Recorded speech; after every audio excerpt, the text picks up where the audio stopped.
Hello, I welcome you all once again to my channel Explore Education. I am Dr. Rashmi Singh, Assistant Professor, Department of Education, SS Khanna Girls Study College, University of Allahabad.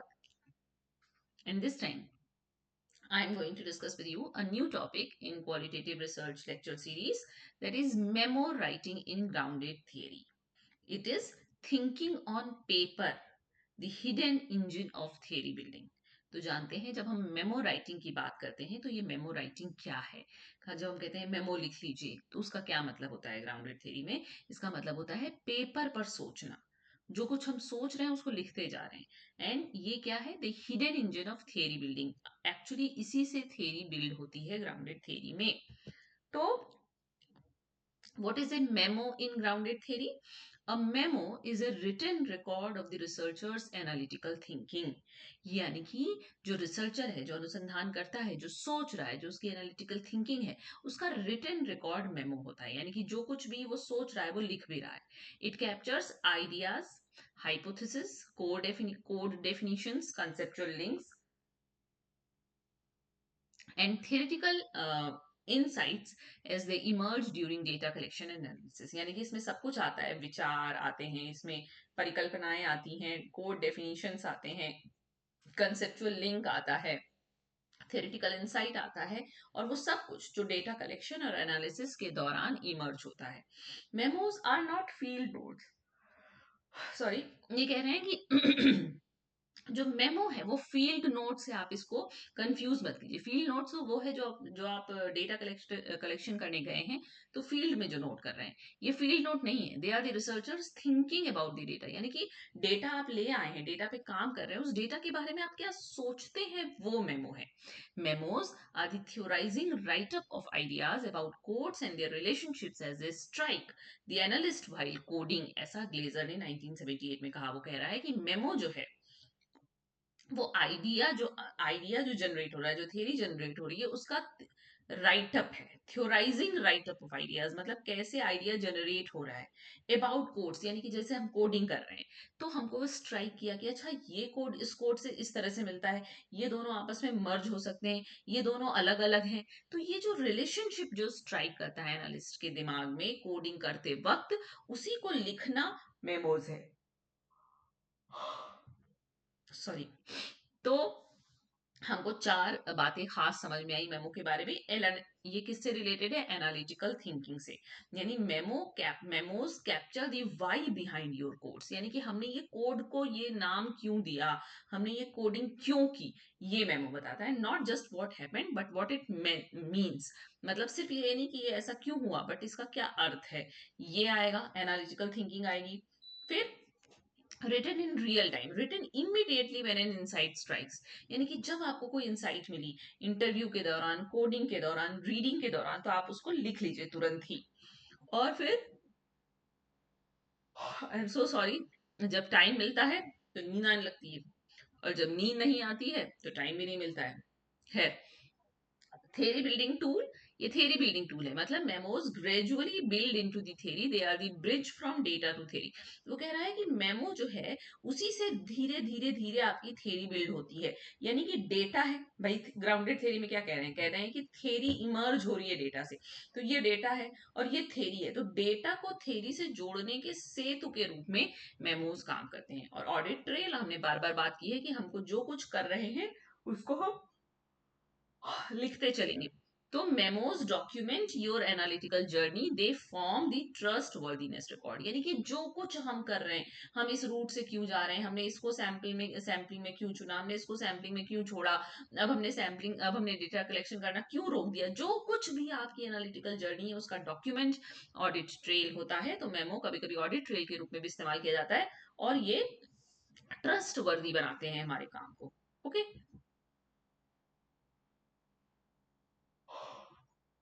I am so sorry, आज कुछ ज्यादा ही आ रही, तो अब नहीं आनी चाहिए। Types of memos in grounded theory की अगर बात करें तो मेमोज कई तरीके के हैं, जैसे कोड मेमोज हैं, थ्योरेटिकल मेमोज हैं और ऑपरेशनल मेमोज हैं। तो कोड मेमोज का क्या मतलब, define what a code means and why you applied it to this piece of data. यानी कि कोड मेमो ये बताता है कि एक कोड का मतलब क्या है, define what A code means, यानी इस कोड की क्या परिभाषा है और क्यों आपने इस डेटा को ये कोड दिया है। जैसे कोड है आपका मजबूरी, मान लीजिए हेल्पलेसनेस, तो डेफिनेशन इसकी क्या होगी कि used when participant expresses lack of choice, आपने इसको तब इस्तेमाल किया है जब पार्टिसिपेंट के पास कोई और चॉइस नहीं थी। Not despair but structural constraint, मतलब कोई कोई और चॉइस ही नहीं है तो वो हेल्पलेस है। डेटा है, जैसे डेटा से कहां से निकल के आया, आपने क्यों इसको मजबूरी का कोड दिया, क्या करते कोई रास्ता नहीं था ये आपके पार्टिसिपेंट ने बताया है। तो ये किससे लिंक हुआ, ट्रैप्ड हो गया है पार्टिसिपेंट, उसके ऊपर फैमिली का प्रेशर है। ओके, देन थियोरेटिकल मेमोज हो सकते हैं।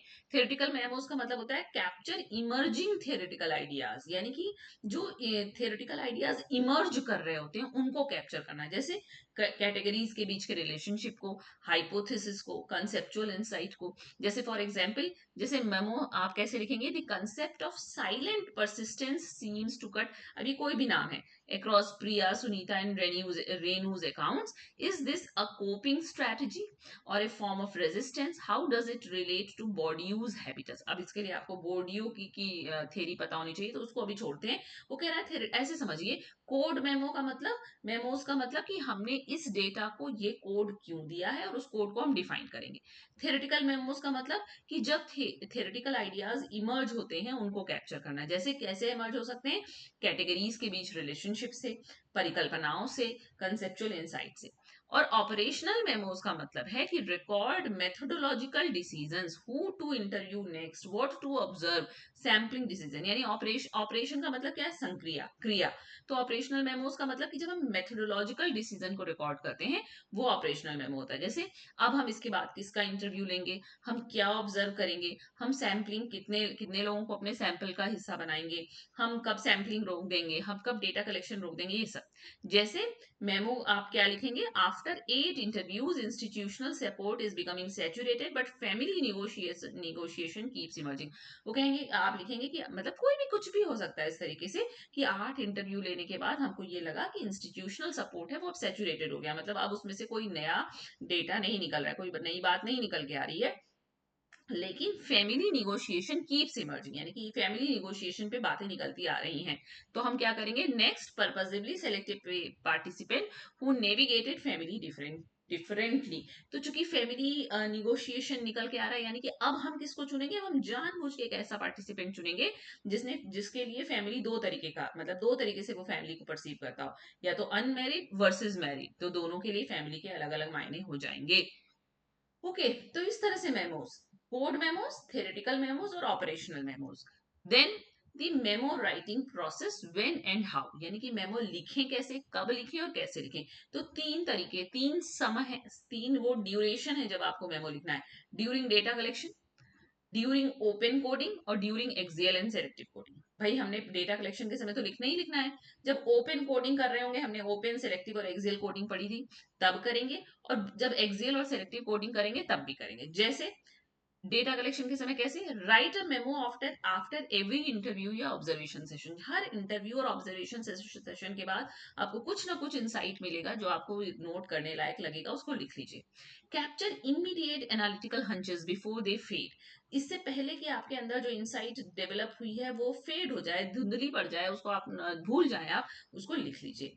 Note surprises, contradictions, emerging questions, वो सब कुछ नोट कीजिए जो डेटा कलेक्शन के दौरान जिसने आपको आश्चर्यचकित किया, आप कह रहे ये कहाँ से, हम तो ऐसा नहीं समझते थे, या कंट्राडिक्शन, आप कुछ और मान के चलते थे और आपको इंटरव्यू में कुछ और मिला, या नए क्वेश्चन इमर्ज हुए, उन सबको नोट कीजिए। Record what you notice that surprise you about yourself, ये रिफ्लेक्सिविटी हो जाएगी, वो जरूर नोट कीजिए जो आपको लगता है कि इसने आपको सरप्राइज किया, आश्चर्यचकित किया।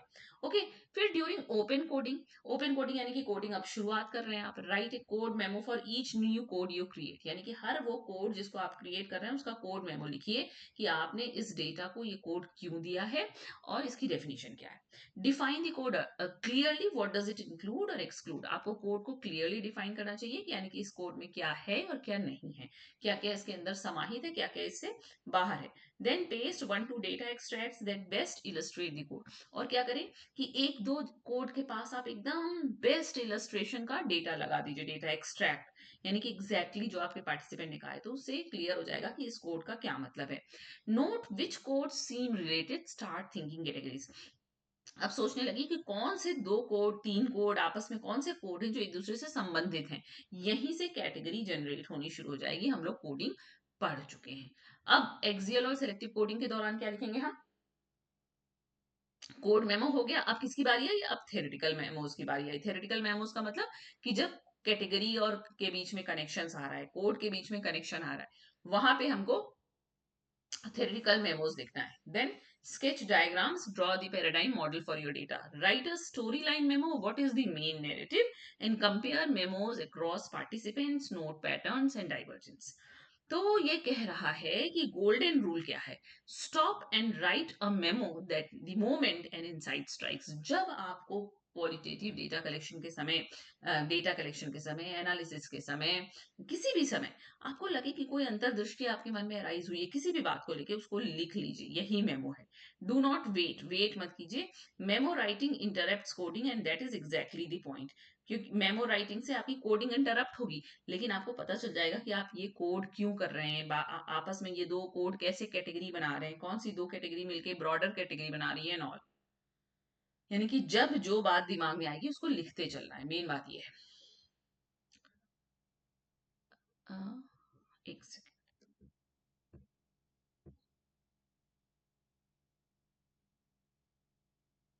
मुझे लग रहा है कि जो मैंने चेंज किया था वो वाली नहीं है, क्योंकि इसमें ये ओवरलैपिंग है ना, मैंने चेंज कर लिया था तो इसकी ओवरलैपिंग चली गई थी। कोई बात नहीं।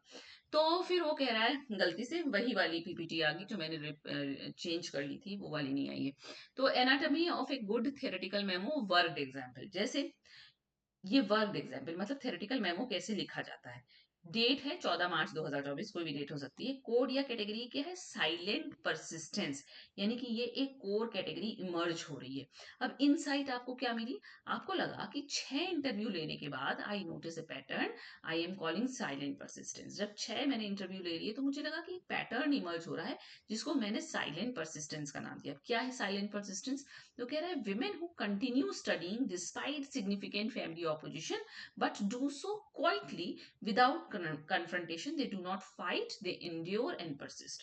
वो कह रहा है साइलेंट परसिस्टेंस का मतलब कि उसने देखा कि वो महिलाएं जिनको लगातार उनको फैमिली से विरोध मिल रहा है, तब भी वो पढ़ती जा रही है। Women who continue studying despite significant family opposition, विशेष रूप से उनको परिवार से विरोध मिल रहा है, फिर भी उन्होंने अपना पढ़ना लिखना जारी रखा है, शांतिपूर्वक पढ़ रही हैं वो, कोई उस पर कन्फ्रंटेशन नहीं कर रही है, कोई बहस नहीं कर रही है, झगड़ा नहीं कर रही है, सिर्फ एंड्योर कर रही है और परसिस्ट कर रही है। तो डेटा एविडेंस इसको कहां से मिला? डेटा एविडेंस में मिला प्रिया, जो भी नाम है पार्टिसिपेंट का, ऐसे ही कोई भी नाम है। मैं चुप रहती थी, कोई आर्ग्यूमेंट नहीं करती थी, बस पढ़ती रहती थी। तो भाई जब सामने वाले से कोई आर्ग्यूमेंट ही नहीं कर रहा है तो सामने वाला भी कितनी देर बोलेगा? बोलेगा छोड़ो, जब इनका पढ़ने में ही चित्त लग रहा है, पढ़ने दो इनको। सुनीता ये क्या कह रही है? मैंने पापा को नहीं बताया कि मेरा फॉर्म निकला, बाद में बताया जब सिलेक्शन हो गया। तो पढ़ती रहती थी, किसी को बताया भी नहीं कि जॉब आई है, मैं भर रही हूँ, जब सिलेक्शन हो गया तब सबको खुद ही पता चल जाएगा। Is this silent persistence A form of, अब ये सब बात की बात है एनालिसिस की, ये एजेंसी का फॉर्म है कि ये ऑपरेशन का फॉर्म है कि ये दोनों फॉर्म है, ये सब ये थोड़ा सा ओवरलैप हो गया तो उसको यहाँ से छोड़ दीजिए। तो ये थ्योरेटिकल मेमो का एग्जाम्पल। थ्योरेटिकल मेमो कह रहा है, क्या कह रहा है कि कोडिंग कैटेगरी के बीच के कनेक्शन को देखना जहां से थ्योरी इमर्ज कर सकती है।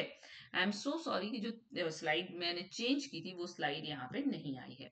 फिर मेमोज एज ऑडिट ट्रेल, हम मेमो को ऑडिट ट्रेल की तरह भी इस्तेमाल कर सकते हैं। रिगर इन ग्राउंडेड थ्योरी वहीं से आता है कि सब रिगरस, कहते हैं ना कि थिक डिस्क्रिप्शन लिखिए, रिगरस होनी चाहिए आपकी स्टडी, यानी कि आप जो कुछ कर रहे हैं वो सब कुछ लिखते जाइए।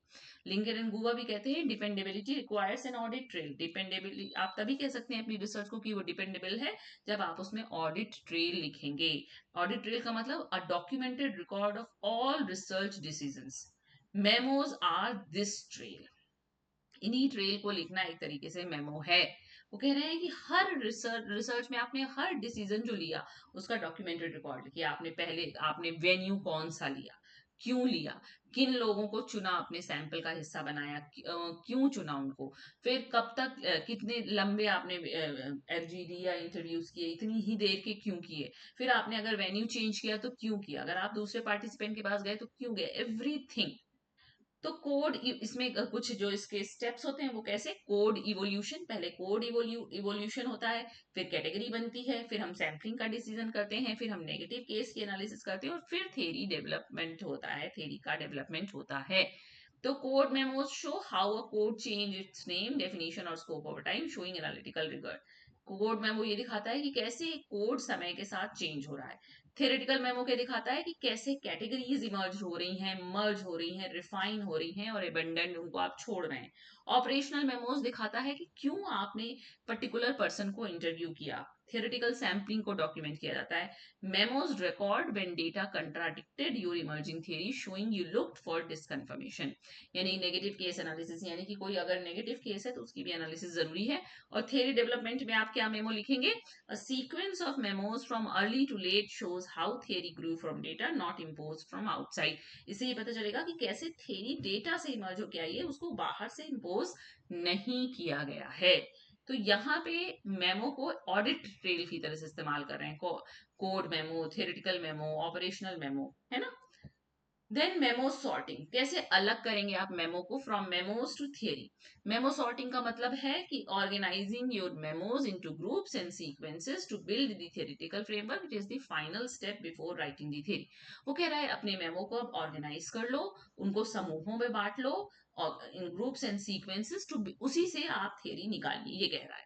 तो इंडिविजुअल मेमोज, जैसे मान लो 50 से 100 प्लस मेमोज हैं अक्रॉस ऑल स्टेजेस, तो उनको कैटेगरी में बांट लो। Group memos under each category, कुछ मेमोज जो एक जैसे हैं उनको एक कैटेगरी के अंदर ले आओ। फिर आइडेंटिफाई कोर कैटेगरी, आप कोर कैटेगरी की पहचान करो कि which category ties all others, कौन सी ऐसी कैटेगरी है जो सबको बांध रही है। तो ऐसी कोई कैटेगरी, कोर कैटेगरी मिल जाएगी जिससे सारी कैटेगरीज जुड़ रही होंगी आके।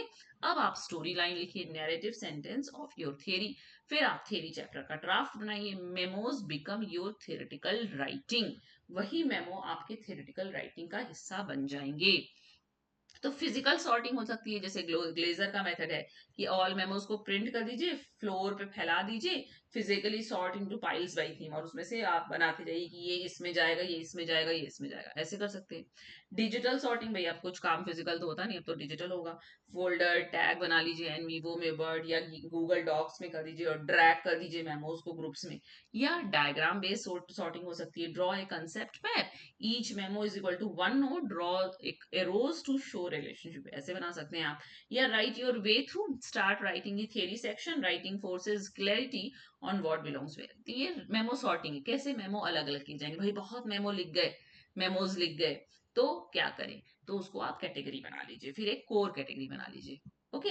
तो अब हम अंतर देखें, हमें लग रहा है कि मेमो क्या फील्ड नोट है, या हमें लग रहा है कि क्या मेमो रिफ्लेक्सिव जर्नल है, क्योंकि रिफ्लेक्सिव जर्नल में भी कहा जा रहा था कि जो आप सोच रहे हैं वो लिखिए, फील्ड नोट में भी कहा जा रहा है कि फील्ड पे जो हो रहा है वो लिखिए। तो वो कह रहा है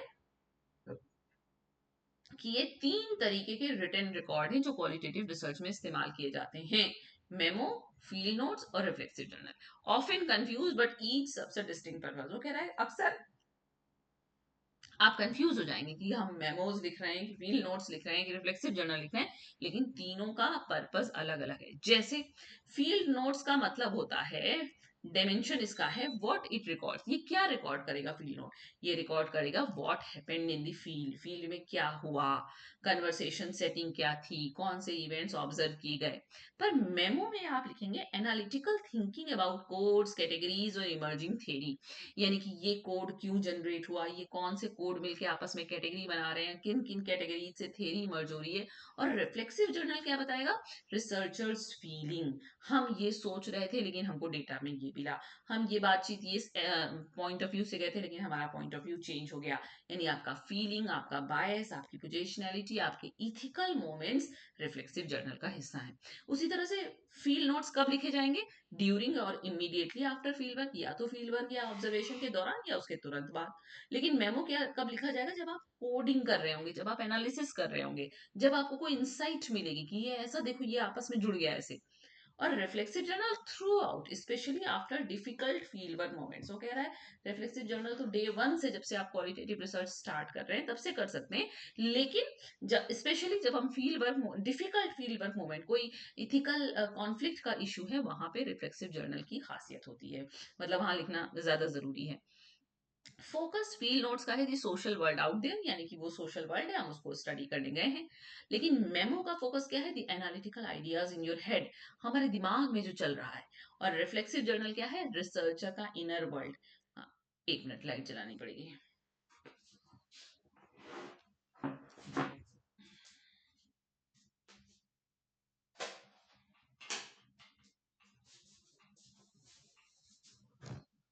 आज की वीडियो में बहुत डिस्टरबेंसेस हो गई हैं। तो रिसर्चर का इनर वर्ल्ड मतलब कि उसके इमोशंस क्या है, रिएक्शंस क्या है, बाइसेस क्या है। उसी तरह से टाइप्स ऑफ कंटेंट में अगर देखें तो फील्ड नोट क्या है, डिस्क्रिप्टिव है कि क्या हुआ, कैसे हुआ, कब हुआ, कहाँ हुआ। लेकिन मेमो का टाइप ऑफ कंटेंट इंटरप्रेटिव है, यहाँ हम व्याख्या कर रहे हैं, व्हाट डज इट मीन, इसका मतलब क्या है, हाउ इज इट कनेक्टेड, ये आपस में एक दूसरे से जुड़ा कैसे है।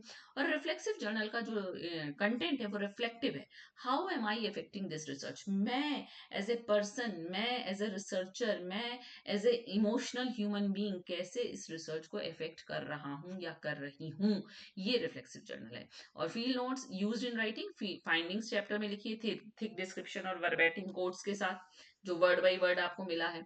मेमो कहाँ लिखा जाएगा, थ्योरी या फाइंडिंग चैप्टर में लिखा जाएगा कि हाउ थ्योरी इमर्ज।